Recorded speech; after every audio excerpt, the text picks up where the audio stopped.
orangnya dan kamu boleh dengar tuan punya suaranya. Di zaman Rasulullah SAW, apalah ada barang canggih, tapi Rasulullah SAW bercakap seolah-olahnya macam ada barang canggih. Baik, katakanlah zaman kita hari ini, serba-serbi IT berlaku, serba-serbi lah IT berlaku. Katakanlah kalau Rasulullah SAW dihantar oleh Allah Subhanahu Wa Taala dalam dunia yang berada serba muding pada hari ini, apa kita ingat Rasulullah pandai ke tak pandai untuk nak dapat password ke, ataupun nak main Facebook ke, ataupun nak buka internet ke? Ingat Rasulullah tak pandai ke agak-agak? Tak pandai.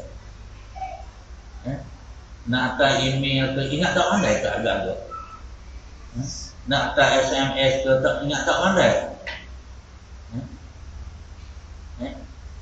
Kalau Rasulullah dihantarkan oleh Allah Ta'ala di tengah-tengah dunia yang serba maju pada hari ini, adakah Rasulullah itu tak pandai untuk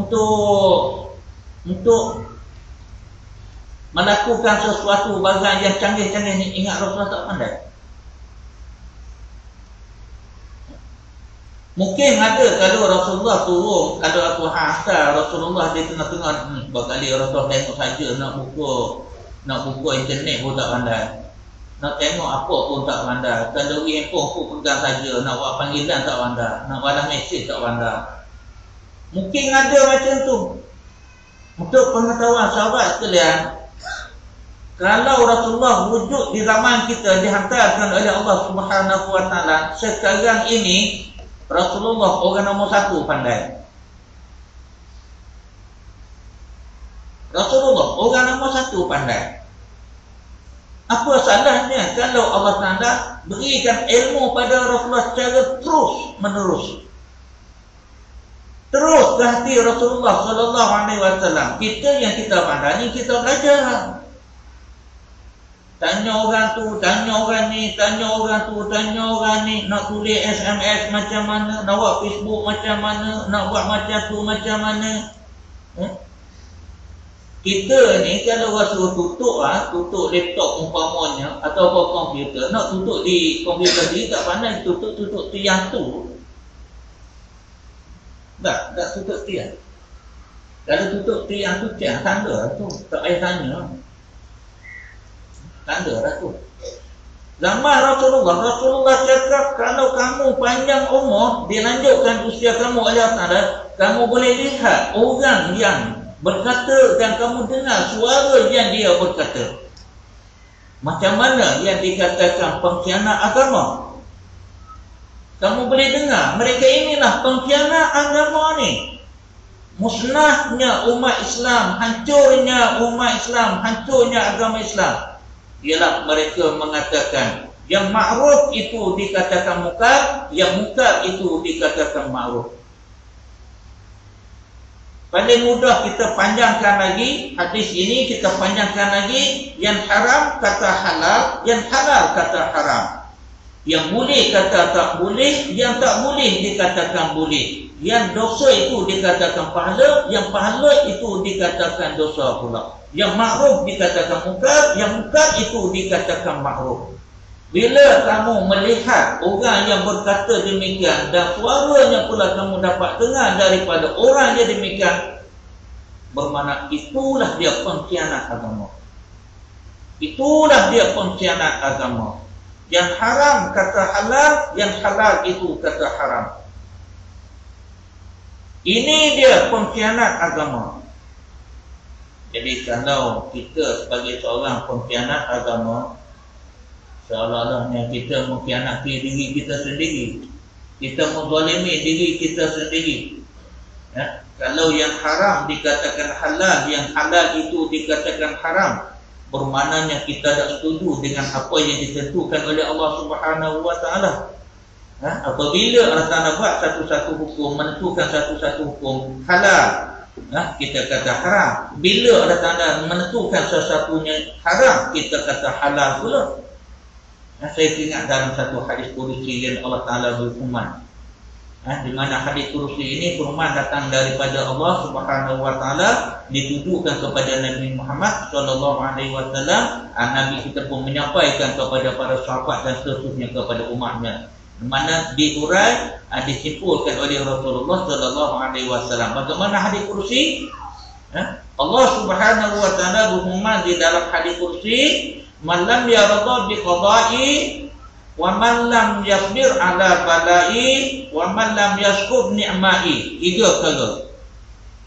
Pertama, man lam yarda bi qada'i, siapa yang tak suka dengan hukumku. Sesiapa yang tidak suka dengan hukumku. Allah Ta'ala letak haram, dia tak setuju. Allah Ta'ala letak halal pun tak setuju.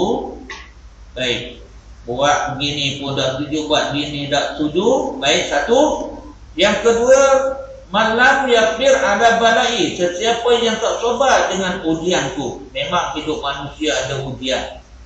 Yang kaya ada uji, yang miskin ada uji, yang sihat ada uji, yang sakit pun ada uji. Nak mengujikan keimanan kita. Bagaimana ayat yang dibaca di awal surah tadi. Adakah kamu sangka manusia bila kamu berkata kami beriman, sedangkan kamu belum diuji lagi? Sebab kita ini kalau beriman diuji oleh Allah Subhanahu Wa Ta'ala. Diuji, sama ada diuji dengan sihat ataupun diuji dengan sakit, diuji dengan susah, diuji dengan senang. Semuanya diuji oleh Allah Subhanahu Wa Ta'ala. Baik, sesiapa yang tidak sabar dengan ujian Allah Subhanahu Wa Ta'ala. Yang kedua, yang ketiga, wa man lam yashkur ni'ma'i, dan sesiapa yang tidak syukur dengan nikmat Allah Subhanahu Wa Ta'ala. Nikmat Allah Ta'ala bagi kepada kita. Banyak nikmat-nikmat yang diberikan oleh Allah Ta'ala kepada kita, kita kufur dengan nikmat Allah Subhanahu Wa Ta'ala. Kufur nikmat ni, untuk pengetahuan ahli Jumaat sekalian, dia tidak membawa kepada murtad.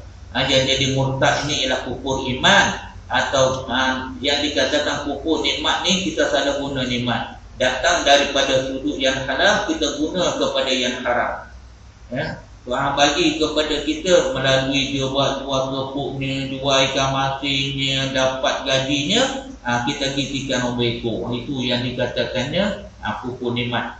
Baik, jadi tiga perkara. Siapa yang tak setuju dengan hukum aku, siapa yang tak sabar dengan ujianku, dan sesiapa yang tak syukur nikmatku. Tuhan bagi warning kepada dia ini tiga perkara. Pertama, falyatlub rabban siwa'i. Pertama, hendaklah dia cari Tuhan lain selain daripadaku. Sesiapa yang tak setuju dengan hukumku, cari Tuhan lain daripadaku. Yang kedua, wal yakhruj min tahti adami samai. Yang keduanya, hendaklah ia keluar daripada bawah langitku. Yang ketiga, wal yakul min ghairi ni'ma'i. Yang ketiga, hendaklah ia makan selain daripada nikmatku. Maknanya jangan makan lagi nikmatku, tetapi carilah nikmat yang lain selain daripada nikmatku. Kalau tiga perkara tadi, kalau kita melakukannya, apa dia? Hukum Allah Ta'ala kita dah setuju, yang letak dah haram dan halal. Yang keduanya, kita pula tak sabar dengan ujian Allah Subhanahu Wa Ta'ala. Sikit susah tak ada lah. Beri susah sikit saja, baik mati pada hidup. Selalu jawab. Tak ada lah kerja lain, baik mati pada hidup. Ambil kayu, kata rumahku selalu senang. Dia tak reda dengan kehidupan dia. Baik, orang tak sabar ni. Yang ketiganya, tak syukur di atas nikmat Allah Subhanahu Wa Ta'ala. Jadi sahabat yang dikasihi sekalian, pengkhianat agama ini wujud di zaman Nabi Adam alaihi salam sampailah kepada Nabi kita Muhammad alaihi wasallam. Cumanya apa yang kita nak ambil kesimpulan untuk kita malam ini, cuba perhatikan diri kita. Adakah aku ini sebahagian daripada pengkhianat agama ataupun tidak? Jadi sahabat yang dikasihi sekalian, mudah-mudahan malam Lailatul Qadar yang ada di akhir 10 Ramadan ini menjadi hak milik kita. Orang kata rahsia Allah, tapi rahsia Allah Ta'ala pun 10 yang akhir je. Bukan 10 lain-lain, tidak, 10 yang akhir. Jadi mudah-mudahan kita orang yang menegakkan agama Allah Subhanahu Wa Ta'ala, insya-Allah bulan Ramadan ini minta Allah Ta'ala berikan kita sihat walafiat, berikan hidayah, kita teruskan 10 yang akhir bulan Ramadan, pasti akan dapat kejayaan. Iaitulah malam Lailatul Qadar. Saya rasa cukup dah kata itu untuk malam ni, ya. Mudah-mudahan kita semua ambil perhatian, jadikan rumusan, peliharalah diri baik-baik dengan ajaran Allah Subhanahu Wa Ta'ala, teguhkan iman, teguhkan takwa kita kepada Allah Subhanahu Wa Ta'ala, insya-Allah akan diberi ganjaran pada Allah Subhanahu Wa Ta'ala pada akhir bulan Ramadan ini, dan sebaliknya pula kita mendapat kebahagiaan di dunia dan juga di akhirat. Kalau minggu lepas saya panjang, minggu ni saya pendek pula. InsyaAllah kita bertemu lagi di lain masa. Mudah-mudahan Allah Ta'ala berikan hidayah dan taufik kepada kita dalam meneruskan perjuangan hidup kita, insyaAllah. Hanya sekian, aku qawli hadza, astaghfirullahaladzim li wa lakum. Assalamualaikum warahmatullahi ta'ala wabarakatuh. Waalaikumsalam warahmatullahi